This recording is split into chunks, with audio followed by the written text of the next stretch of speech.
There was no one who came to the meeting who had an instant answer as to what's causing the inflation of housing prices, and by housing prices I mean both rental and ownership, nor was there anybody who pretended to have an answer that could resolve the matter immediately and bring relief to people who are very concerned about that, including me. But I will try to go through with you, some things that we'll do in the wake of what we heard today, and also, of course, answer your questions. The one thing that people did agree upon in this meeting was that a lot of the price increases that we've seen on all fronts is as a result of our success. We are seeing population growth. We are seeing economic growth. We're seeing investment here, and it is a function in part of the fact that people look at the way we live in Toronto and the way Toronto has, put a different narrative on the record that is causing people to want to be here. But it has caused, and we spent quite a bit of time discussing not just home ownership and what we read about in the and see in the media, which is a lot of the frenzy to do with people trying to buy houses, but also talked about I'll call it the other side of the market, which is the difficulty that is faced by people looking for affordable rental accommodation. And the objective of everything that we're doing here at the city is to make sure that we try and address this issue as best we can, knowing there are limited opportunities for us to do things in some parts of the marketplace across the spectrum, both with respect to home ownership, but also with respect to the availability of rental housing, and in particular, affordable rental housing. And that stems from a concern I think we all have, and Councillor Bailão was in the meeting with me, together with Jennifer Keesmaat and Sean Getzgaden from our housing office, and of course our city manager, Peter Wallace, that we have to make sure Toronto remains affordable for people from every walk of life, whether it be middle-income earners who are looking for an opportunity to buy or stay in a house, or whether it is lower-income people who are looking for an affordable place to rent that is of a decent quality, or people who are looking to buy their first home. We still rank as one of the most livable cities in the world, and housing has a lot to do with that, and it's one of the reasons that I've been so active in partnership with Councillor Bailão, and so forthright with respect to our need for partnership from the other governments to be able to move these files forward. So we convened the roundtable that we did today because I felt that it was very important that as mayor I show some leadership on bringing people together, and they were people from all different parts of the housing world, bank economists through to housing activists, through to United Way, through to development people, to get what ended up being their differing perspectives, although there were a lot of points on which I think they agreed. And it was helpful to me in looking at some things that we can do going forward out of this meeting, but also confirming some things that we are already doing and maybe stepping up the pace of those, and some things that we should pay a bit more attention to. So what I would like to do is just share with you some things that we're working on in this regard. I want to say to you that I indicated to them at the outset of our discussions, and I think I've been very consistent on this, that I am not interested in measures which create the false impression of an instant total solution, nor am I interested in risky measures which would imperil the economy or our own finances. And I've tried to be consistent on that, because it's easy in this business to be sort of stampeded into saying, yeah, that's the answer and let's do that, when in fact, that may not be the answer, and maybe you don't even know what the question is. So there are some things I'll mention that were discussed this morning that we're going to continue to move forward with. Number one, we're working on, but we were told in no uncertain terms by every element of the industry, as it were, that we need to ensure that the city's approval process for everything from planning applications to building permits can keep up with a supercharged market. If you agree with a broad consensus around the table, which is that a big part of the problem is lack of supply, and there was a discussion of both demand and supply this morning, then you understand that in order to address that supply, we have to make life as easy as we can, still recognizing we have important responsibilities to carry out in terms of the proper planning of the city for those who wish to build housing, especially affordable rental housing, but housing of all kinds, to get the approvals and the permits that they need. We have to make sure that the attitude here is an attitude of saying yes and to enabling the construction of housing, especially affordable rental housing, but housing of all kinds, as opposed to sometimes the impression that's created that we're in the business of saying no. And so that message was received. It was received not for the first time, and we have taken various steps, as you know, either through the Open Door program or through things like the plan that we're awaiting now to hire additional planning staff to help us to expedite some of the things that are in front of us. Secondly, I want to look at the effect vacant properties are having on our market. Furthering the perspective held by some that real estate is just another investment. As you get more and more people who may adopt the attitude or the approach that real estate is just another investment, then you have more and more people who might be inclined to buy properties and just hold them and keep them empty as an investment, especially in an environment of rising prices. They don't have to do anything to make money, including taking the trouble to actually rent that property out to somebody, which isn't a bad thing if somebody owns a property and rents it out. In the real world, we look at real estate, in fact, as a place to live, first and foremost and always, and look at it as investment very much a second.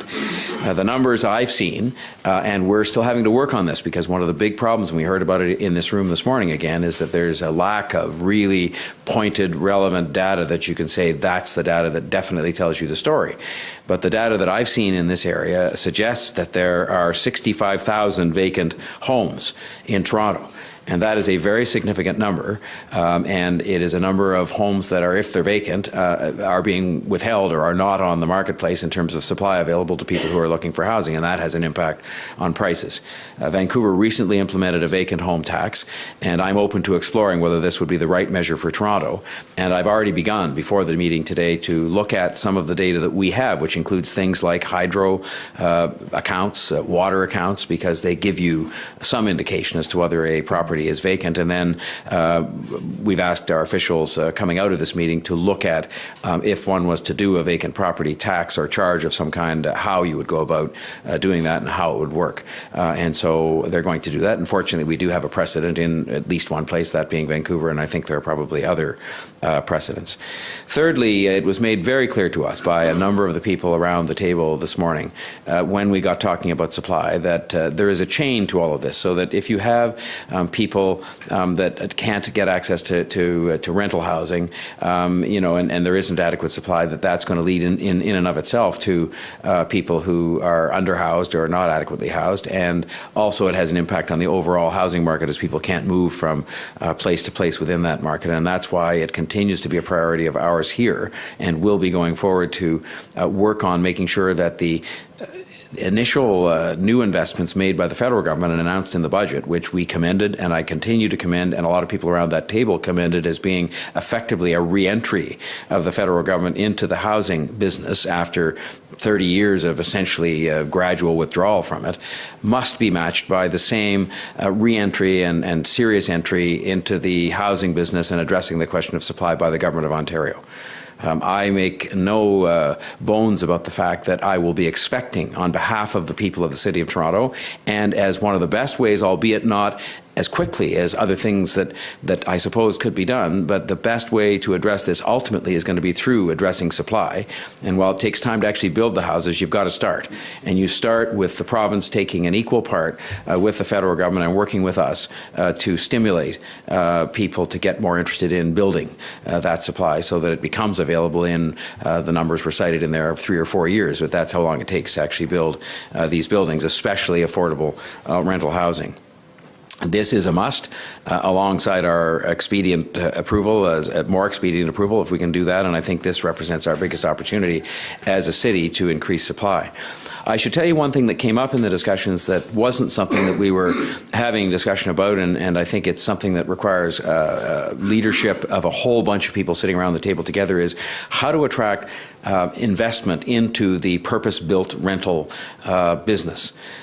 It was pointed out that one of our major pension plans here, based here in Toronto, and a Canadian pension plan, an Ontario-based pension plan, made its first purchase, its first investment into purpose-built rental just in the last little while, ever.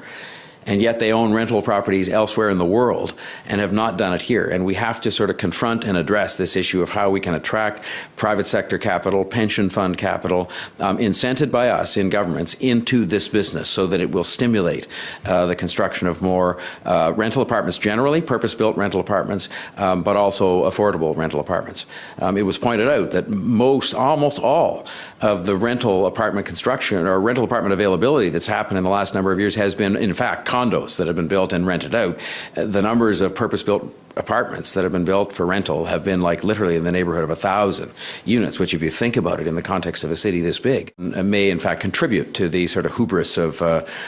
rapidly rising prices. And while I didn't expect that I would get anybody from the real estate business to enthusiastically agree with me on that, I was interested in the fact that they said that they very much view the rules and the conditions that govern their practices and this aspect of the marketplace to be set by their regulator, which they described as being fairly weak in the context of setting rules that make sure that people are protected at the end of the day. And so I would just say that I certainly left with them the thought that they might look at their own practices in this regard to see if it's making any contribution to this circumstance we find ourselves in. And I would say I think it's time, and even they didn't disagree with this, that the province took a look at its regulator and at its rules and guidelines to make sure that rules are such that they're discouraging any kind of activity in terms of the way people buy houses and these bidding wars and so on that actually serve to push prices up. And so I will just say in conclusion that it was an extremely constructive meeting. I will say one other thing that was mentioned a bit was ways in which we can use gentle density increases to increase the supply of housing. And laneway housing, for example, which is something that Councillor Bailau has been working quite hard on, and that I know Ms. Keesmaat is working on as well, is something that was mentioned quite a few times around the table as a gentle way to use their words that you can increase supply in neighborhoods without disrupting the stability of those neighborhoods, but you do increase the supply of housing. And I think that these are some of the kinds of things they talked about that we're already working on. And the message to us was, see if you can speed up what you're doing in order to make this a reality before too long. I hope people see this meeting today for what it was meant to be, which it was not meant to be a meeting out of which I would emerge and say, Eureka, I have found a magic solution, or somebody came to the meeting and gave us one for the increase in the supply of housing. It was meant to show a deep concern about this. It was meant to make sure people understand that I and my colleagues like Councillor Bailau and Ms. Keesmaat are going to listen to the very best people we can find. And if there are more people we can find to listen to on a further meeting, we're going to do that. And we've said we're going to bring these people together again. And we took from them some things we could do, which we will proceed to both investigate and to act on as seems appropriate. But it is going to have to be, as they pointed out over and over again, a partnership, a much broader partnership that involves the other governments, for sure, stepping up with money and stepping up with incentives to encourage people to build rental housing. It is going to involve the housing sector, both the private and nonprofit, getting involved in working with us to develop those kinds of incentives and, in fact, responding when they're offered. And it's going to be a sort of team effort that is going to try to address this concern and make some meaningful progress. But I come away from the meeting saying the same thing I would have said going in, which is there is no magic wand that I can wave or that anybody can wave. And I think they said that, these people who are expert and spend their lives trying to understand this business that operates in a very complex marketplace. Mr. Mayor, did anybody in there, especially from finance, express concerns about an unavoidable, painful correction here? My wife does mortgages for a living. I can tell you bankers and builders that in her realm are very concerned. They're losing sleep, worried that measures are taken. We know the province is going to kick in some cash too. The feds have done their part, and the city. But there are real concerns about a painful correction. The people who were in there said, as has been the case a number of times in the past when we've seen housing prices rise quite rapidly, that there will at some point be something that corrects part of that, and that in fact, if you sort of ask me the way they described that correction, they, in the context of saying that they hope that we as public policymakers take great care in how we go about trying to address this and not get stampeded into doing things that could do as much harm as good, that they didn't actually describe the correction they thought that would come in a way that was scary or sort of calamitous, but that it will come, because that's what happens with markets of all kinds, stock markets and housing markets and so on. And so, and by the way, I mean, they didn't have any particular time they thought it would come or what percentage they thought would be a correction. They just said these things happen if you look at the history. And so I would say no, I didn't come away saying that they thought there was a calamity about to occur, but they expressed the same kind of concern that caused me to convene the meeting, which is that you can't see, these kinds of increases beyond the anxiety it creates for a lot of people that live in our city. You can't see this kind of go on indefinitely, and these things don't go on indefinitely. I know some of the people